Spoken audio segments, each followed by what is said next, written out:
Hi friends, अब सभी को पता है कि गर्मियों का मौसम चालू हो चुका है। गर्मियों के मौसम में अपनी हेल्थ का ध्यान रखना बहुत ही जरूरी रहता है। खास करके आपने देखा होगा कि शादियों में जाते हैं लोग, तो खाना खाना खाते हैं, उसी के जब कभी कभी उनको डाइजेशन से रिलेटेड प्रॉब्लम देखने को मिलते हैं। कभी कभी फूड पॉइजनिंग हो जाती है। कभी कभी अपन सुनते हैं कि इसको धूप लग गई है, ऊन लगले, जरा मराठी मध्ये ऊन लागले पण म्हणतात। तो धूप लग गई, या फिर अपन हिस्ट्रोक भी उससे बोल सकते हैं, या फिर आप लू लग गया ऐसे भी बोल सकते हैं, क्योंकि गर्मियों के मौसम में हीट बहुत ही ज्यादा बढ़ जाती है। मतलब टेम्परेचर बहुत ज्यादा हो जाता है, और उसी टाइम अगर अपन शादी में गए या फिर बाहर काम करते हो गए या फिर इधर इधर घूमते हो गए मार्केट में, तो अपने को जनरली हीट स्ट्रोक के पेशेंट ज्यादातर देखने को मिलते हैं। तो मेरा आज का यही टॉपिक है कि हीट स्ट्रोक क्या है और आप प्राइमरी उस पर ट्रीटमेंट क्या कर सकते हो, इसी के बारे में मैं आज की वीडियो में पूरी जानकारी देने वाली हूँ।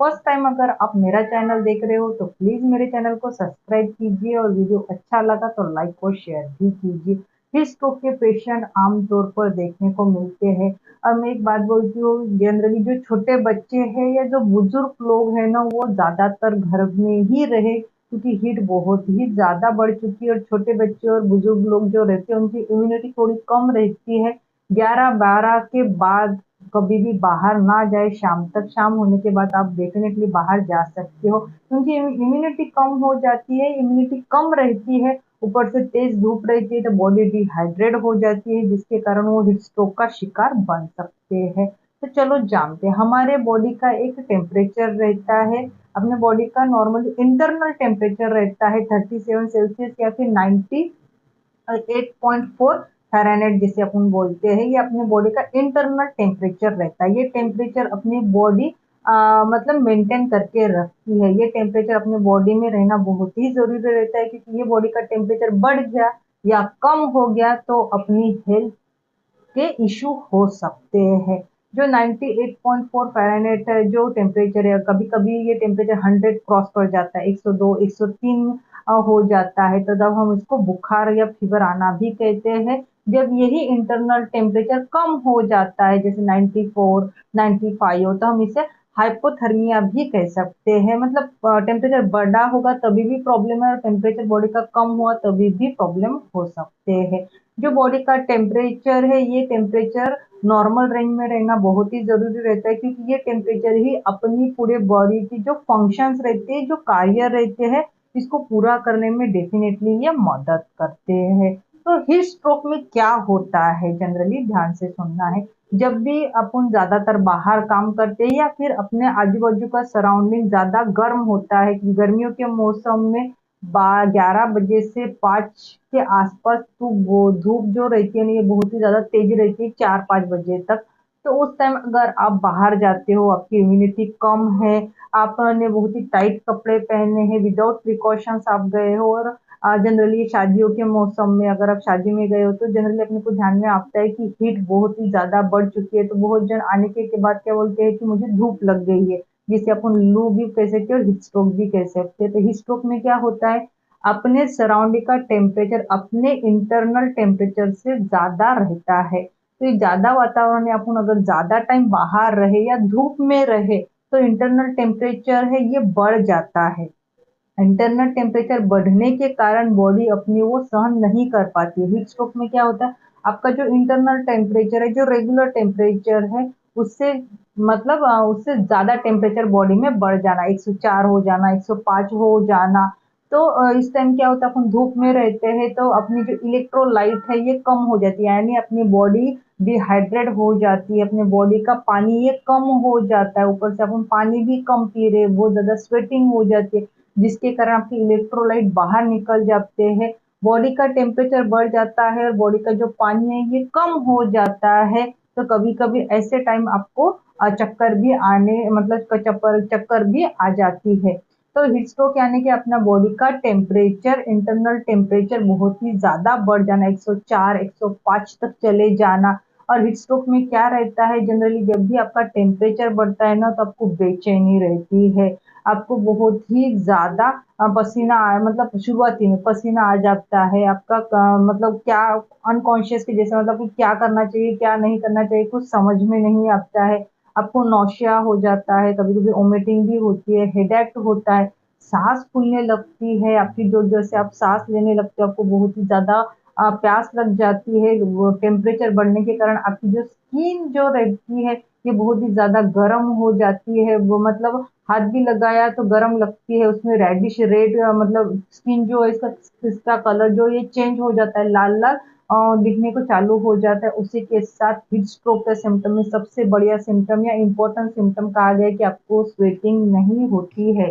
हीट लगने शुरुआती दौर में आप जाते हो तो आपको स्वेटिंग के थ्रू आपको इलेक्ट्रोलाइट कम हो जाते हैं, लेकिन आप जब हीट स्ट्रोक के चपेट में आ जाते हो तो तब आपको स्वेटिंग बिल्कुल नहीं होती है। आपकी बॉडी बहुत ज्यादा गर्म हो जाती है, स्किन रेडिश हो जाती है, सांस फूलने लगती है, आप कंफ्यूज हो जाते हो, मतलब आपका माइंड ब्रेन जो ये प्रॉपर वर्क नहीं करता है,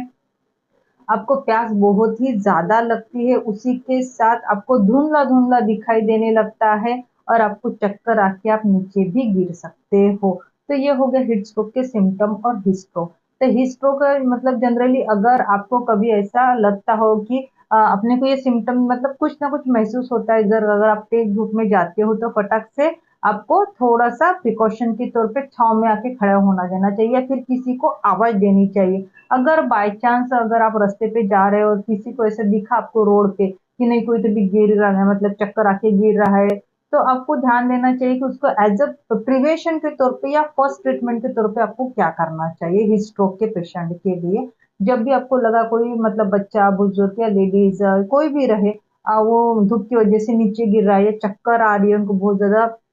सांस फूल रही है, कुछ कंफ्यूज हो रहा है, तो उनको सबसे एज फर्स्ट ट्रीटमेंट या प्रिकॉशन के तौर पे आपको क्या करना चाहिए, उनको छांव में लेके जाना चाहिए, फिर आसपास के एरिया में जहाँ पे कूलर हो, एसी हो या ठंडा वातावरण हो, ऐसे ठिकान पर उसको धूप मतलब सूर्य किरण से या धूप में से निकाल के छांव में जाके लेटा देना चाहिए या फिर बैठा देना चाहिए। उसको जो टाइट कपड़े जैसे सॉक्स हो गया, शूज हो गया, टाई हो गया, तो वो कपड़े निकालना देना चाहिए, ढीले कर देने चाहिए, सूट्स और शॉर्ट्स आप निकाल सकते हो, बहुत ज्यादा टाइट कपड़े हो गए तो उसको थोड़ा लूज कर देना चाहिए। उसको मतलब आसपास जो कूलर होगी, एसी होगी, तो डेफिनेटली वो चालू कर देना चाहिए, अगर वो भी नहीं होगी तो आप कपड़े से भी उसको हवा देना चालू कर देना है, क्योंकि क्या हो जाता है बॉडी बहुत ही ज्यादा गर्म हो जाती है, तो अपना फर्स्ट प्रिवेंशन या फर्स्ट ट्रीटमेंट के तौर पे उसके जो बढ़ा हुआ टेम्परेचर उसको कम करना ये सबसे बड़ा रहता है हीट स्ट्रोक के पेशेंट के लिए, क्योंकि हीट स्ट्रोक की ट्रीटमेंट ये है कि बढ़ा हुआ टेम्परेचर अगर आपने कम कर लिया तो पेशेंट नॉर्मल स्थिति में आ सकता है। तो अब उसको धीरे धीरे पानी पिलाना चाहिए, जैसे फटक से पानी बिल्कुल नहीं देना चाहिए, धीरे धीरे उसको पानी पिलाना चाहिए, ध्यान रखें कि ठंडा पानी रहा तो वो ज्यादा बेटर रहेगा, क्योंकि उसकी हीट बॉडी की बढ़ चुकी है और ठंडा पानी पीता होगा तो उसकी जो हीट है ये कम करने में डेफिनेटली मदद करेगा। आप उसे स्कोल्ड पंजिंग भी कर सकते हो, अगर स्कोल्ड पंजिंग नहीं होगी तो आप ठंडे पानी में रुमाल डाल के पूरे बॉडी को स्पंजिंग कर सकते हो, या आसपास घर होगा तो डेफिनेटली आप उसको ठंडे पानी में नहला भी सकते हो। उसी के साथ आप उसको अलग-अलग जूस भी प्रोवाइड कर सकते हैं, लेकिन फर्स्ट ट्रीटमेंट के तौर पे उसको ठंडी जगह पे ही आपको लेके जाना चाहिए, धीरे-धीरे उसको पानी पिलाना चाहिए। कपड़े बहुत ही ज़्यादा टाइट हो गए तो उसको लूज़ करना चाहिए, खास करके शूज़, सॉक्स और टाई बहुत ज़्यादा पहनते लोग हैं तो उसको निकाल देनी चाहिए, क्योंकि जितनी हवा आएगी उतना उसका टेम्परेचर कम करने में मदद करे, और आस-पास की जो गर्दी रहती है प्लीज़ वो गर्दी ना करे, उससे क्या होता है सफोकेशन बढ़ जाता है। अपने को क्या करना है, ऑलरेडी बॉडी का टेम्परेचर बढ़ चुका है तो वो टेम्परेचर आपको कम करना चाहिए। ये अपनी फर्स्ट प्रिवेंशन ट्रीटमेंट रहती है। उसी के साथ उसको थोड़ा सा शुद्धि पे आने के बाद आप उसको बाद में हॉस्पिटल ले जा सकते हो, अगर पास में हॉस्पिटल है तो वो बहुत ही ज्यादा बेनिफिट्स करेगा, अगर आप फटक से उसको हॉस्पिटल ले जा सकते हो तो, नहीं तो एज अ फर्स्ट प्रिवेंशन के तौर पे आप ये दिए गए मैंने जो भी बोला है आप इसको फॉलो कर सकते हो। तो अगर आपको मेरा आज का ये वीडियो अच्छा लगा हो तो प्लीज मेरे वीडियो को लाइक कीजिए, शेयर कीजिए, और फर्स्ट टाइम मेरे चैनल पे आए हो तो प्लीज मेरे चैनल को सब्सक्राइब कीजिए।